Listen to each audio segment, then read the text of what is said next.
Good morning, সুপ্রভাত। Welcome to my channel day with Srabanti.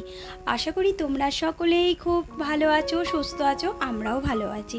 আমার সকল বন্ধুদেরকে অনেক অনেক ভালোবাসা দিয়ে আজকের ব্লগটা শুরু করছি। আই হোপ এই ব্লগটা তোমাদের ভালো লাগবে। আজকে বার হচ্ছে মঙ্গলবার, এখন ঘড়িতে 9:30 বাজে। কালকে রাত্রে না আমি আর মেয়ে অনেক রাত্রির অবধি একটা বই দেখেছি। শেষ হয়েছে অনেক রাত্রে, তারপরে ঘুমিয়েছি। আর আজকে একটু বেলা করে উঠেছি। আজকে সেরকম কোনো কাজ নেই, কাজ বলতে গেলে রান্নার ঝামেলাটা নেই। আজকে মঙ্গলবার আর তার সাথে বিপত্তারিণী পুজো। তা শনিবার আর মঙ্গলবার এই দুটো বারই পড়ে। তা আমার ছোটো কাকা শ্বশুর এই উপোসটা করে, তা মঙ্গলবারটাই করলো, যেহেতু আমি মঙ্গলবার নিরামিষ খাই। ঘরের সব তো ধোয়াধুয়ি ব্যাপার আছে, আর এই পুজোটা খুব নিষ্ঠাভাবে সে করে। এই দেখুন, ওনার ঘরে এলাম আর দেখেছেন, এই প্রথম আপনাদেরকেও ওনার ঘরে দেখাচ্ছি সমস্ত কিছু। পুরো ঘরটাই ঠাকুরে ভরা। ওনার পুজো দেওয়া হয়ে গেছে, পুজো দিয়ে এসেছে। আর এই যে ঘরে পুজোটা দিচ্ছে, এই যে ডালা সাজিয়ে পুজো দিতে গেছিল, নিয়ে চলে এসছে। আর সবার জন্য উনি তাগা করে, এমনকি আমাদের গাড়ির জন্য উনি তাগা করে। বিপত্তারিণী মায়ের কাছে একটাই প্রার্থনা করি, মা সবাইকে ভালো রেখো, সুস্থ রেখো, সমস্ত বিপদ থেকে মুক্ত রেখো।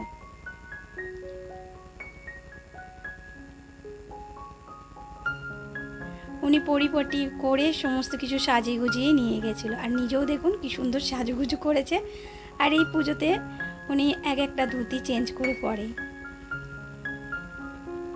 আর এই যে উনি প্রসাদ দিতে চলে যাওয়ার পর আমি এখানে ঘরে টুকটুক করে কাজগুলো করে নিচ্ছি, জামা কাপড়গুলো ভেজাবো। আজকে সেরকম রান্না নেই, শুধু ওই ভাতে ভাত করব। মেয়েকেও বললাম যে তোমার কি ডাল করতে হবে, বললো না মা, ও ঘি আলু সিদ্ধ হলেই ওর হয়ে যায়।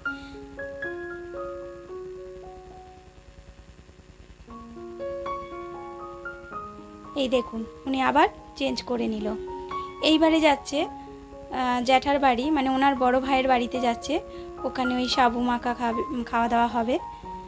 তা উনি পুজো দিয়ে এসে একটা বাতাসা আর জল খেয়েছে।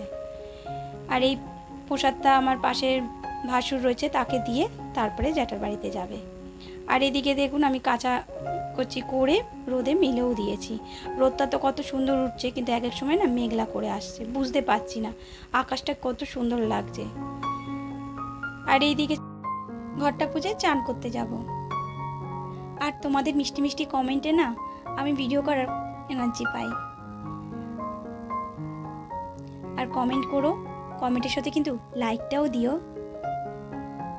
লাইকটা একটা শেয়ারের কাজ করে। আর এই দেখো আমার ঘর পোছা হয়ে গেছে। ওই দেখো আমার শ্বশুর ওই বাড়িতে গেছে। তা চান করে চলে এলাম।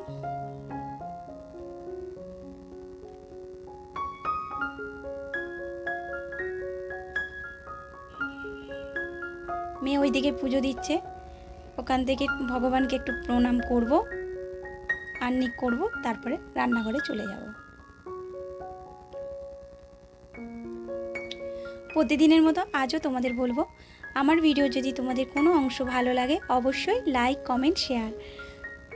আর আমার চ্যানেলটাকে সাবস্ক্রাইব করার ইচ্ছে থাকলে অবশ্যই সাবস্ক্রাইব করে পাশে বেল আইকনটা একটু প্রেস করে দিও। আমি নতুন ভিডিও ছাড়লেই তোমাদের কাছে নোটিফিকেশন পৌঁছে যাবে। আর যে সকল বন্ধুরা অলরেডি এই সমস্ত কাজ করে রেখেছো তাদেরকে অসংখ্য ধন্যবাদ আমার ভিডিও দেখার জন্য, আমার পাশে থাকার জন্য। রান্নাঘরে চলে এসে দেখো গ্যাসের সমস্ত কিছু মাজা আমার 2 দিন ধরে হচ্ছে। এই যে পুরো পরিষ্কার করা হয়ে গেছে। আর এইদিকে দেখো ছোলার ডালটা ভিজিয়ে রেখেছি। আর এদিকে আলু কেটে রেখেছি, আদার কাটা রয়েছে। আর এখানে রয়েছে পটল আর বেগুন। এগুলো এখন করব না, এগুলো রাত্রে করব। তা এখন থেকেই সমস্ত কিছু গুছিয়ে রেখে দিয়েছি। আর ওই যে এর মধ্যে আলু আর চাল দিয়ে ভাত, মানে ভাতে ভাত করছি, আর ঘি দিয়ে খেয়ে নেব। কর্তামশাইকে সবাই বলে ঘরটা ছোট, কিন্তু ঘরের জিনিসপত্র কি সুন্দর গোছানো তোর।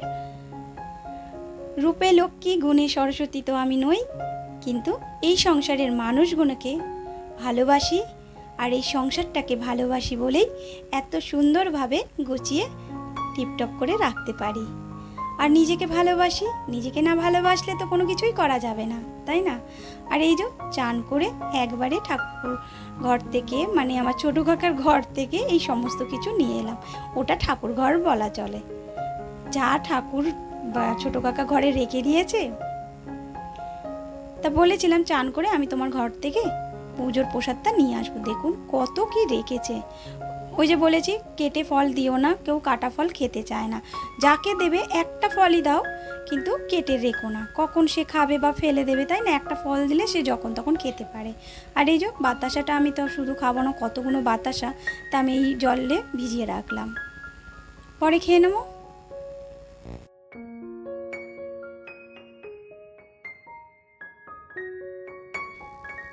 প্রত্যেক বছর কর্তামশাই হাতে ধাগা বেঁধে দেয় আমাকে আর মেয়েকে, কিন্তু এবছর কর্তামশাই নেই।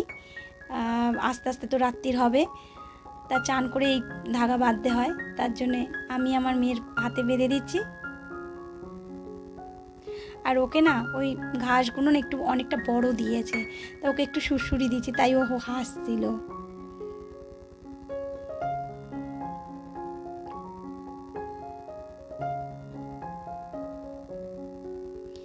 ওকে বললাম এখানে কোন মিষ্টিটা তুমি খাবে, তা বললো মা দুটো মিষ্টি খাবো।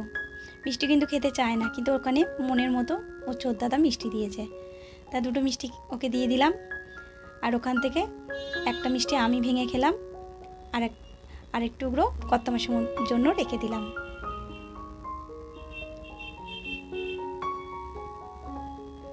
আর এই দেখো আমার মেয়ে আমার হাতে বেঁধে দিচ্ছে, ওই নমস্কার করলো, তাই আমি হাসছিলাম। আর এই ঘাসগুলো যেহেতু শুশুরি লাগছে তার জন্য হাসছিলাম। তাও বললো মা তাহলে এইভাবে দেই, তাহলে আর শুশুরি লাগবে না।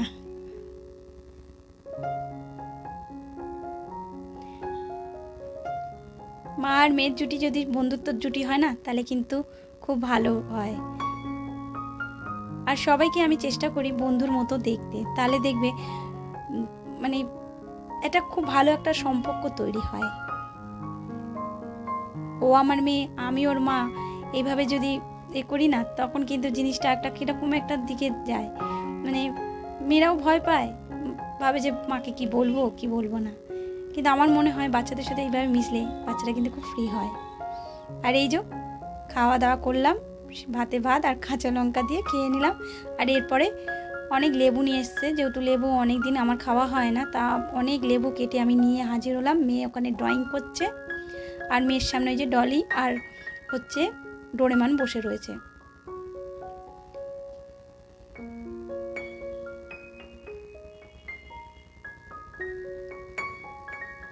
খাওয়া দাওয়া করার পর একটা ঘুম দিয়েছিলাম, মেয়ে তো আঁকছিল, তারপরেই ময়দার মধ্যে সমস্ত কিছু দিয়ে দিলাম। আর উপরে আমি পুজো দিচ্ছি, মেয়ে নিচে ময়দাটা এই দেখো মেয়েকে রেডি করে রেখেছে। আর এই যে ছোটো কাকা এই পুজোতে সবার ঘরে সে মিষ্টির এরম প্যাকেট দেয়। আমার ছোটো কাকার শ্বশুরের সাথে আমার সম্পর্কটা শ্বশুর বৌমার, কিন্তু আবার খুনসুটিও আছে। মানে আমি মাঝে মাঝে শ্বশুরকেই বকা দিই, জানেন তো। উনি খুব সরল, উনি অনেক মানে যে কোনো কাজ করার আগে আমাকে 14 বার জিজ্ঞেস করেন, বউ কী করবো, বউ কী করবো। তা আমি বলি এটা কর ওটা করো। উনি একটু বোঝে কম, তা ওনাকে অনেকেই জানেন তো ঠকিয়ে দেয়, ওই যে সরল মানুষদেরকে ঠকায় সেই অবস্থা। ঠকেও মানুষে শেখে, কিন্তু উনি ঠকেও শেখে না, আবার সেই ঠকে যায়। মিষ্টির দোকানে গেলে মিষ্টি নিয়ে আসবে, বলবে 5টা দিতে, সেখানে হয়তো ওনাকে 4টে মিষ্টি দেবে, একটা মিষ্টি দেবে না, আবার ডবল করে ওনাকে যেতে হয় মিষ্টির দোকানে।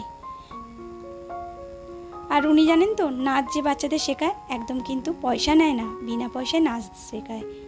উনি মানে আর একটা সাইডে জব করে। আর এই যে ওনাকে বললাম তুমি সবার ঘরে মিষ্টিটা দিয়ে দাও, আমি তোমার রাতের খাবারটা বসিয়ে দিয়েছি, জামা কাপড় ছেড়ে হাত পা ধুয়ে চলে আসো। কর্তামশাই তো আসতে দেরি হবে, কর্তামশাই এলে কর্তামশাই আর আমি খাবো। আর এখন মেয়েকে আর কাকাকে দিয়ে দিচ্ছি, এই যে সাজিয়ে গুছিয়ে দিয়ে দিলাম। এখানেই ভিডিওটা শেষ করব। তোমরা ভালো থেকো, সুস্থ থেকো, নিজের শরীরে যত্ন নেবে। কাল কিন্তু আমার ছুটি, কাল কিন্তু আমি ব্লগ দেই না। টাটা।